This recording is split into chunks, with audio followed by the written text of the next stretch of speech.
জান্নাতে প্রবেশকারী সর্বশেষ ব্যক্তি। কিছু লোক আছে এমন যাদের জীবনে পাপও আছে আবার পুণ্যও আছে। তারা পাপের কারণে জাহান্নামে যাবে, তবে নেকামলের কারণে শাস্তি শেষে জান্নাতে প্রবেশের সুযোগ পাবে।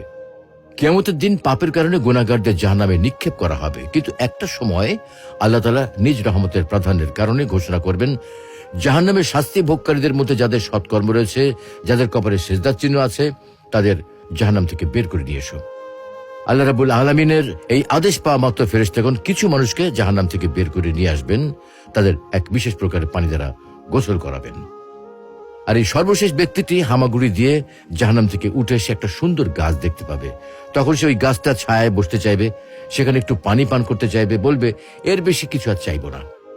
একটু পর আরেকটা গাছ দেখবে, সেটা হচ্ছে আর একটু সুন্দর, তখন ওটা ছায়ায় বসতে চাইবে, বলবে শুধু ওইটুকুই চাই, আর কিছু লাগবে না। কিছুক্ষণ পরে আরো একটা গাছ দেখবে যেটা আগেরটা চেয়ে আরো বেশি সুন্দর, এবারে বলবে না না না, ওইটাই চাই, কসম খেয়ে বলছি, এরপর আমি আর কিছু চাইবো না। এইভাবে গুটি গুটি পায়ে জান্নাতের দিকে এগোতে থাকবে। কিছুক্ষণ পরে সে উঁকি দিয়ে জান্নাতের ভেতরটা একটু দেখবে, আর আল্লাহর কাছে একটুখানি সময়ের জন্য জান্নাতে প্রবেশের অনুমতি চাইবে। তখন আল্লাহ বলবেন, তুমি প্রত্যেকবারে আর কিছু না চাওয়ার অঙ্গীকার করেছো, অথচ প্রতিবারে ওয়াদা ভঙ্গ করছো। বস্তুত মাটি দিয়ে পূর্ণ হওয়া ব্যতীত আর কিছুতেই বনি আদমের পেট ভরবে না।